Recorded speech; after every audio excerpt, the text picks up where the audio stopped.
Hey everybody, welcome to Slash Bash, where today I am bringing you another Choosing Beggar Reddit video. If you are new to the channel, then subscribe and click on notifications so you don't miss out on the fun.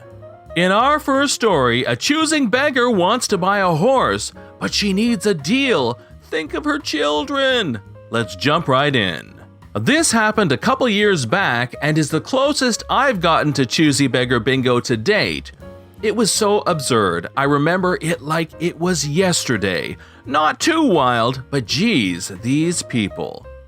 I was selling a horse, a nice horse, 5 years old, great papers, well trained. I'd bought him as a yearling colt, sent him to my favorite trainer for 4-year-olds for his finishing work, and discovered we just did not vibe. We never really did, but I had hopes it would improve with riding and time. It did not. I put him up for sale at 5 years old because he was too nice to just look at, and taking him out for rides was more like a chore. I listed him for $3,500, which was plenty fair all things considered. Enter stage left, Choosy Beggar Trio. They ask the usual questions, how he does in a trailer and the like, ride him around a bit, and thus begins the biggest load of bull I've ever heard. Are you firm on the price? I'll consider offers. Well, we're looking for a therapy horse for special needs children. He would be perfect. The kids would love him. At this point, I knew I wasn't going to sell them this horse. I would rather keep him another year than sell him to these people. Therapy horses tend to be older and laid back. They move gently. This horse was exactly none of those things. He would be perfect, but we'll have to send him to our trainer to be retrained. How firm are you on the price? I will consider offers. We'll give you $500. It's going to cost at least $2,500 to have him retrained. I'm sorry, I can't go that low on him. I have more in training costs alone. But the kids would really like him. He's so fancy. You'd be doing a really good deed selling him to us. Think of the children. I really don't think he's appropriate as a therapy horse. He's far too spirited, and I can't go nearly so low. Well, we would send him to our trainer. The kids would really be excited to have a horse like him. The highest we could go is $800, including the tack. Most people donate the tack with the horse, so we're really doing you a favor. Lady, the bit in his mouth alone cost me $70 secondhand. So $800 with the tack? Do we got a deal? The kids are really looking forward to a new horse, and we'll have to call our trainer right away. You know what? Let me sleep on it. I'll get back to you in the morning. That at least made them leave, but as luck would have it, I completely forgot to get back to them in the morning. Missed calls from unknown numbers? I only seem to recall making the mistake of giving them my number. How strange. Voicemails? Accidentally deleted. Emails? I ignored those. They didn't give up until I put a great big sold on all my listed ads. The lady I did sell him to, she was looking for a trail and endurance horse, which he was perfectly suited for. When she rode him the first time, he danced for her the way his half-brother did for me 15 years ago. She was the only person I could even dream of selling this horse to.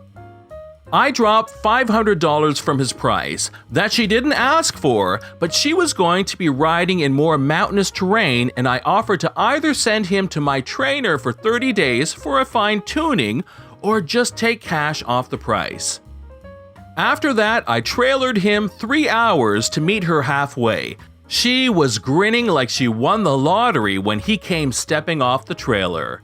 And I bet those naggy beggars didn't even know any damn kids. Story 2 shows us a choosing beggar who wants a crafter to give away some fabric so that she can buy from someone else. I own a small business where I hand make items. An older woman came to me looking to have multiple items made and wanted a dozen of each item. She wanted a certain fabric that is hard to get and comes in multiple colors.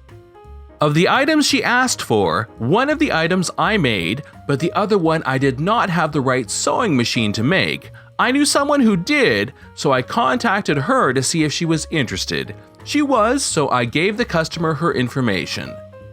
The other crafter agreed to do the items, but could not find the fabric. The arrangement we came to with the customer was that I would give the other crafter the fabric as long as she ordered off of both of us. However, I could only give her the black version of the fabric. Someone cleaned out their stash and had given me quite a lot of the black, so I did not mind losing some of it to make a large sale for me and the other crafter. I wrote her out a bill, and I was very clear to specify in both text and the bill that I would only give the other crafter the fabric if the lady bought from both of us. I am always very clear because people try to pull anything and everything. Then I got this correspondence from this customer. I'm not going to go through with my order with you, but I'm still going to order off your friend. She will be glad to hear that. However, she's not my friend. She's someone I know from events. Unfortunately, as I previously told you in our discussions and on your bill, if you're not going to buy from me, I won't give her some of my fabric. She has said that she has been unable to buy it, but you'll have to work that out with her. But I still want the items from your friend, and I was going to talk to you about getting them in blue instead of black. I saw you had the blue fabric posted on your business page. The blue fabric I had has already been used. It was made into the finished items that are on my website. That fabric is no longer being manufactured. What I have now is black. However, I won't give my fabric away if you're not buying off of me. That was the agreement we came to. If the other crafter cannot find the fabric, I could sell you some of what I have. You said you would give her the fabric for my stuff, and now you're going back on it. I still want the items from her, just not from you, and I want them in blue. Also, how much are the other crafter's items? I'm sorry, I can't help you further. I'm not giving away my fabric when you've backed out of ordering from me. You need to deal with the other crafter directly, which I was under the impression you've been doing. She is making everything herself and you are paying her. I thought you would facilitate the sale for me since I was your customer first. It's easier for me just to deal with you instead of both of you since you're giving her the fabric. I'm not giving her fabric, and you are not my customer if you are not buying off of me. The sale is between you and her, not me. I cannot help you and am ending this conversation. Please discuss anything further regarding your order with her. I ended up blocking her and letting the other crafter know.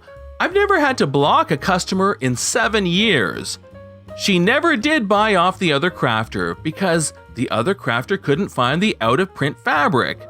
Apparently, she wouldn't leave the other crafter alone. She kept saying she wanted the items, that I said I'd give her the fabric, but she wanted it in blue. She even said that I had promised to give the other crafter the blue fabric. Eventually, the other crafter also gave up trying to work out the situation with her and blocked her. We aren't sure if she just didn't understand the situation or if she was a full-on Karen. In our final story, we have a choosing beggar who would rather sleep in her car than in a nice bedroom. A friend of a family member spent over a month sleeping in my basement because she didn't want to be in the way. I let her bring her little dogs and set up a TV.